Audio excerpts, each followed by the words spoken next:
실제 뒷면은 앞으로 와. 거기 길 막으면 일본 사람들 돌아다녀야 되는데 막지 말고 조금 더 당겨보세요. 자, 여러분 갖고 있는 교재에는 100쪽을 한번 펴보세요. 100쪽. 같이 해주시고요. 왼쪽에 그림 111은 제가 여기 모형을 찍은 건데 오늘 저도 이 안에 들어간 건 처음이에요. 2023년에 왔었고 학생들 안내하고 작년에 교원들 안내했을 때도 들어가지 못했어요. 근데 오늘 어떻게 저렇게 좀 들어가 볼 수 있어서 선정을 보는데 아무리 모형이 좀 거의 똑같이 했을 거니까 그리고 2층에 국보를 봤어요. 실제로 이제 떼냈거든요. 떼서 보관을 하기로 했기 때문에 2층에 국보가 전시가 되어 있는데 오늘 황 대표한테 물어봤더니 관람객들이 정해져 있는 거예요. 지금 올라가던데? 2층에 올라가면 국보가 있습니다. 실제 띈 벽화가. 아니 그 올라가서 보던데? 아니 물어봤는데 안 된다는 거예요. 예약을 했거나 뭐 그런 사람이 그런 사람이구나. 자, 저기 벽에 우리는 좀 사신도만 봤잖아요. 올라가더라고요. 네. 사신도만 봤는데 거기에 12지신이 있어요. 그래서 이 12지신에 이거 지금 자축, 그 다음에 인, 오, 술, 해 들어있죠. 그러니까 쥐와 소와 그 다음에 호랑이, 그리고 말, 개, 돼지 그림이 찾아진 거예요. 12지 중에. 요거 발굴해서 지금 여기 보이잖아요. 이게 지금 혓바닥인데 이 혓바닥이 나오는 것이 이 고구려의 강서 대묘 중무에서 나오는 사신도하고 유사해요.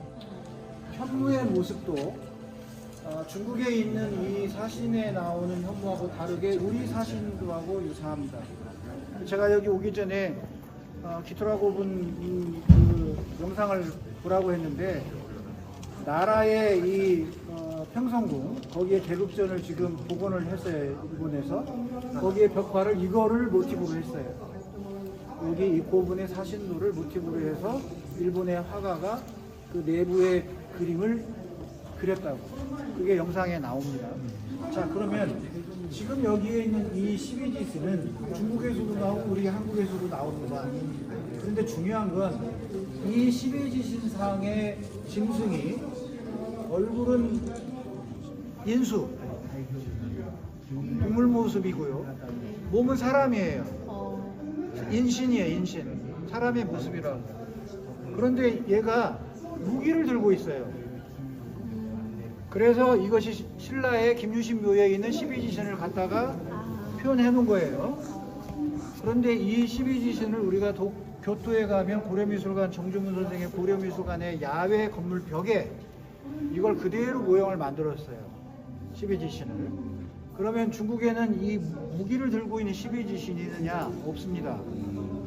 그러면 이거는 어디에 영향을 받은 거예요? 신라의 영향을 받은 거예요. 그래서 백쪽에 지금 일본노 고분 벽화 대화 기토라 고분 해서 쭉 보면 뭐예요 이게? 수두, 인신, 12지상 이렇게 되어 있죠. 머리는 짐승이고 몸은 사람이고 그리고 12지신상이 나왔어요. 그래서 이 말을 풀어놓은 게 백쪽에 중국 한반도 공통된 사신 어디 그 설명이 있을 텐데 제가 옮겨놨습니다. 볼게요. 고대 일본 문화는 동아시아가 원류라는 제목으로 어디 아마 있을 겁니다. 이쪽 돌아다니다 보면 거기에 뭐라고 써 있냐면 기토라 고분 벽화는 중국의 전통적인 사고방식에 입각한 세계관으로 석실 내부를 채우기 위해 그랬다고 생각된다. 그래서 중국이나 한반도 등 동아시아 고분에서 볼 수 있는 벽화와 공통의 화제를 가지고 있다. 벽화를 그린 화가도 도래계 화산 집단이 아니냐는 설이 있다. 이게 황문시인데요. 그 밑에 거 보세요. 기토라 고분의 수도 인심 12지상에는 중국의 영향을 볼 수 있다. 손에 무기를 들고 있는 점은 중국의 것에서는 찾아볼 수 없는 특징이지만 그려진 목적은 중국과 마찬가지로 매장된 사람의 영혼을 진정시키기 위한 것으로 보인다. 한반도에는 기토라 고분과 마찬가지로 무기를 든 12지상이 보인다. 논리적으로 모순된 표현이에요. 무슨 말이냐면 이 12지신상이 나오는 벽화는 신라의 영향을 받았다고 표현해야 되는데 앞에 뭐라고 했냐면 중국의 영향으로 볼 수 있다 했어요. 그리고 뭐라고 해요? 중국 거기에서는 찾아볼 수 없다고 그랬어요.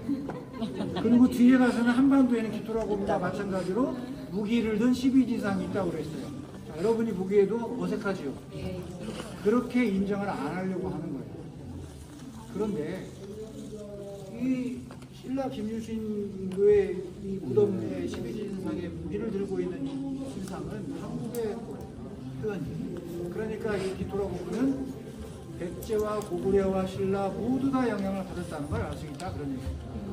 그리고 이 부분을 하나 넘겨서 어디 오는데 보면 벽면에 사면을 제가 12지신을 넣어놓은 이 그림을 여기다 옮겨놨는데 거기에 자축인묘 진사오면 신유술래잖아요. 그러면 북쪽이 3개, 동쪽이 3개, 남쪽이 3개, 서쪽이 3개에서 12지신을 배치한단 말이에요. 그러면 자축인묘 진사오면 돌아갈 때 자가 정북이거든요. 그러면 정북으로 왼쪽 거 하나, 오른쪽 거 하나가 들어가야 돼요. 그러면 왼쪽이 뭐예요? 12지에 해가 들어가야 돼요. 마지막. 그러니까 해와 자와 자축, 축이 들어가가 3개 북쪽이 들어가는 거예요. 동쪽에 묘가 중심이고 토끼가, 서쪽은 유, 닭이 중심이에요. 남쪽은 오, 말이 중심이에요. 그래서 각각 지신이 그걸 기준으로 하나 둘 붙어 나가는 그렇게 배치도가 이거예요. 제가 이제 넘겨보면 103쪽 아래에 여기 일본의 이 전시관에 써놓은 말이에요. 기토라고 분벽화는 도레인 화사의 기술로 그려졌을지도 모릅니다. 기토라 고분벽화 제작제로 거론된 한 사람이 금제제기가 아니라 금내제기입니다. 방금 온 기술자라는 뜻이에요. 그 황문 본실 화사 집단의 일원으로서 높은 기술을 가지고 도래하여 묘화에 종사한 것이 아닌가 하는 추측도 있습니다. 여기에 표현합니다. 이 황문씨라고 하는 건 한국이나 일본에서 공히 인정하는 이 벽화에 그린 사람, 화가 집단은 황문이라고 하는 연은 성씨예요. 관직에 부여하는 품명이라고 연이. 황문은 이제 우리말로 하면 성이 되겠죠. 연자가 그런 의미를 갖고 있습니다. 황문씨라고 하는 게 밝혀져서 일본인 학자 중에 한 분은 이 두 고분을 황문씨의 아버지와 아들이 묻혔을 것이다. 그렇게 주장하는 사람이 있고 또 한 사람은 백제왕 선광의 무덤이다. 오래전부터 주장해왔다. 그 주장이 일본 이 학자들의 기록을 제가 어디다가 써놨냐면 아스카의 맨 뒷부분 일본인 학자들 제가 써놓은 거 있을 거예요. 화면에 요거 요거를 이 기토라 거분에 나온 자막을 다 제가 옮겨 쓴 거예요. 화면 스크린 캡처해서 일본인 전문가들 사진 다 싣고 이분들이 한 말을 그대로 다 옮겨 썼어요. 오래 걸렸어요, 이거 하는데. 그래서 이거를 여기다 실어놓은 거예요. 그 이야기들이. 그러니까 나중에 끝나는 대로 한번 읽어보시길 바라고요. 자, 이제 여기를 돌아보시면 하나만 우리 대벽 건물지하고 가마, 구들 여기서 이 근처에서 많이 발견이 된 거예요, 발굴이. 그래서 이들이 이 금내제기라고 하는 표현을 하는데 이들이 와서 정착한 흔적이라는 거죠.